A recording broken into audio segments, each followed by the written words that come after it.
Bom dia, pessoal, vamos dar continuidade à nossa disciplina de culturas regionais com a cultura da cebolinha. Na última aula nós falamos sobre métodos de propagação, agora nós vamos falar um pouco sobre espaçamento.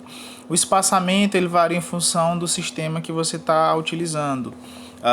No caso, pode ser um sistema convencional, que você esteja trabalhando apenas com a cebolinha de forma isolada, pode ser um sistema consociado, aí você pode consociar a cebolinha tanto com o coentro, como com alface, como com a salsa, enfim.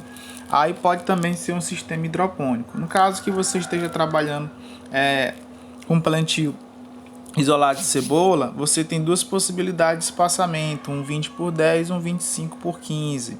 Qual das duas eu utilizo?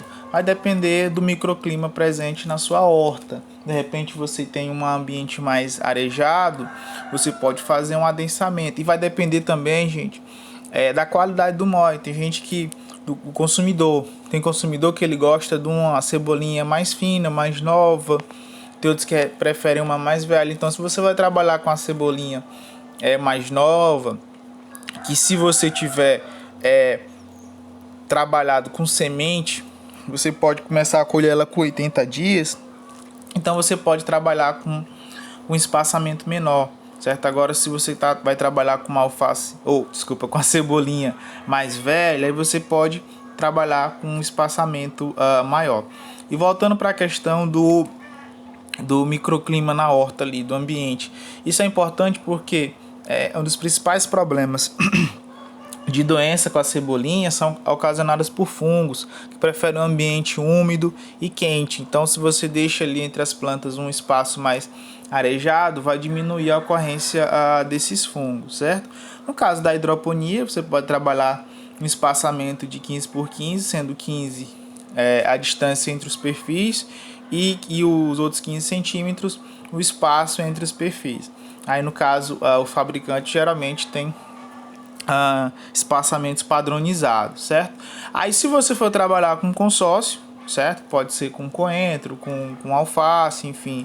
Já que a cebolinha, né? Por que é interessante trabalhar a cebolinha de forma consociada? Além das diversas vantagens, como melhor aproveitamento dos nutrientes que estão presentes, enfim, diminuição da ocorrência de plantas daninhas, tem a vantagem do tempo de colheita dela, que é um tempo mais elevado. Então você vai produzir a muda ali, vai transplantar ela com 21 dias e você vai colher ela com 80 a 90 dias, enquanto um coentro você colhe com 30 dias, uma alface com 45.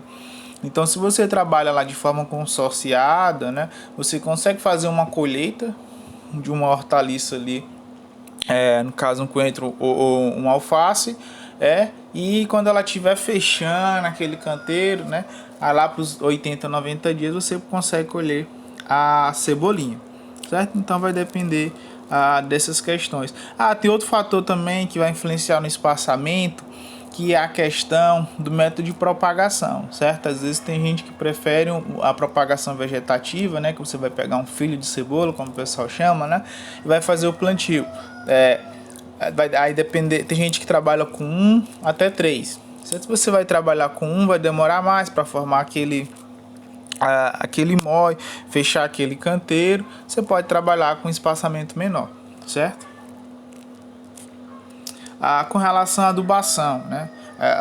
É muito recorrente, é muito comum a utilização exclusiva de adubação orgânica na produção de cebola na nossa região, certo? No caso da alface, o pessoal ainda tenta botar o NPK. No caso do coentro, ainda bota um nitrogenado ali, uma ureia e tal. No caso da cebola, ela responde muito bem à adubação orgânica. Só que a adubação é pesada, de 40 a 60 toneladas de esterco de curral bem curtido por hectare. Isso é muito esterco, né? É uma quantidade bem significativa. Praticamente aí de 4 a 6 quilos por metro quadrado, né? E aí, no caso de hortaliça, eu sempre prefiro trabalhar com adubação localizada. Então, faço o suco e coloco ou a semente ou a muda ali naquele suco, logo sobre o adubo, certo? Porque o sistema radicular da planta ele não consegue abranger todo o espaço ali disponível na horta. Então, se você coloca o adubo todo espalhado em superfície no canteiro, vai ter uma baixa eficiência de utilização daquele adubo. Então geralmente dá mais trabalho você fazer o suco, colocar o adubo por baixo, mas você tem um melhor resultado. E aí muitas vezes se faz uma adubação nesses padrões aqui, mas a planta não consegue ter acesso a toda essa quantidade de adubo e acaba tendo problemas de deficiência, né? E comprometendo a qualidade, né? Comprometendo a qualidade da cebolinha. Essa adubação pode ser substituída por cama de frango, certo? Como a cama de frango ela tem uma concentração maior de nutrientes, você acaba reduzindo de forma significativa aí para 10 a 15 toneladas por hectare. No caso de uma adubação química, né, aí você vai aplicar em torno de, aqui a adubação de plantio, você vai aplicar em torno aí de 40 kg de nitrogênio, só lembrando, é quilo de nitrogênio, né? A depender da fonte que você for utilizar, essa quantidade aí pode chegar a 80, 90 quilos de adubo por hectare. E fósforo aí de 160 a 360. E potássio 160, né? A gente já tá cansado de fazer essas continhas aí, então vamos passar para frente aqui. Com relação ao manejo, né? Depois que a planta está estabelecida, precisa se tomar muito cuidado com relação a plantas invasoras, certo? Porque a gente faz adubação pesada, né? Como eu mostrei para vocês, né? Até 60 toneladas de adubo por hectare. Então, se tiver um banco de semente ali bem significativo, né? Tiver sementes ali de plantas invasoras, elas vão germinar e vão dominar o canteiro. Porque a cobertura que a cebolinha promove no canteiro é muito baixa do solo, certo? Ela promove uma baixa cobertura do solo pela arquitetura da folha e tal. Então tem que se tomar cuidado. Então assim, para não se tornar uma atividade muito trabalhosa e aí vai influenciar lá no retorno financeiro, eu sempre recomendo cobertura do solo. Plantou a muda, cobre o solo. Certo? No caso aí de vocês, em Campo Maior, tem a palha de carnaúba, certo? Pode ser um capim, pode ser uma palha de arroz, semi-carbonizada, você não precisa carbonizar ela todinha, certo? Que aí já vai diminuir a mão de obra lá no caso da limpeza, né? Que dependendo do banco de semente que tiver na horta, você praticamente vai ter que fazer a limpeza toda semana. É uma cultura do ciclo longo, então não vai ficar muito interessante economicamente porque você vai trabalhar demais pelo resultado, certo? O interessante, né?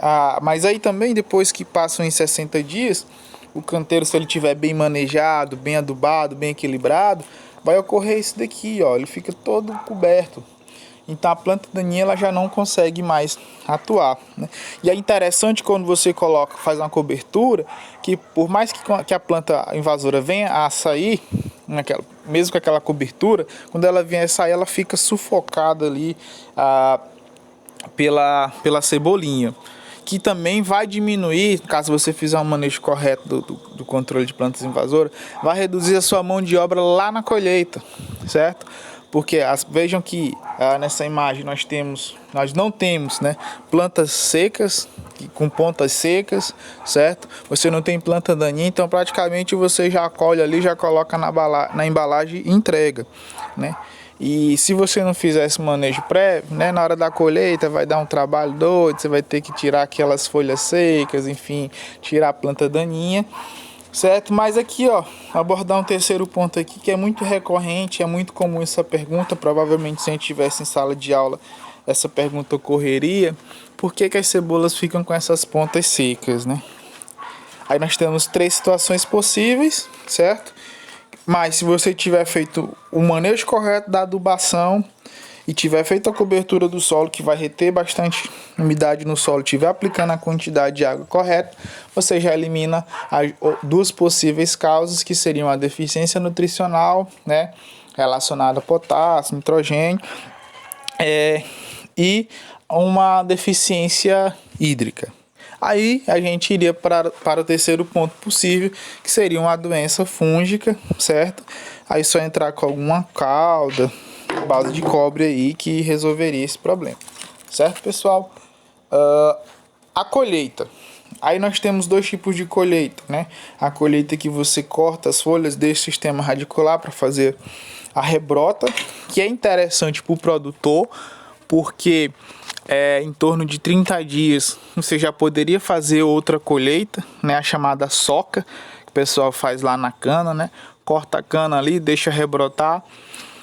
Porém, infelizmente, a gente produz do jeito que o consumidor quer comprar. Alguns consumidores não gostam de comprar a planta da cebolinha sem a raiz, porque eles gostam de armazenar ali durante a semana e tal. Sem a raiz, elas acabam ressecando de forma mais rápida, e aí a gente, né, tem esse problema. Então, o ideal para o produtor seria que ele só cortasse, esperasse uma rebrota, fizesse a adubação, 30 dias depois já estaria colhendo novamente, certo? Mas aqui pra gente de prática você arranca com a raiz. Outro aspecto que eu quero abordar com vocês é a questão da embalagem, certo? Se preconizou que para vender cebolinha, cheiro verde, você não precisa de embalagem. Só que se você faz todo o manejo correto de produção, você tem um produto de qualidade diferenciado dos demais, você tem que deixar claro para o mercado que aquele produto é seu, certo?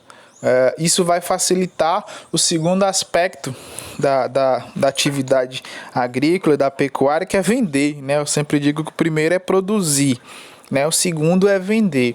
Então isso facilita, porque você tem a sua identidade, você tem aquela marca. Então é interessante. Por outro lado, eu não gosto muito de plástico, embalagem, enfim. Eu acho que não é legal. Mas no caso da cebolinha, veja só que interessante. Você pode utilizar esses fitilhos, certo? Que você pode colocar um selozinho lá com a sua identidade, com o seu contato, enfim, né?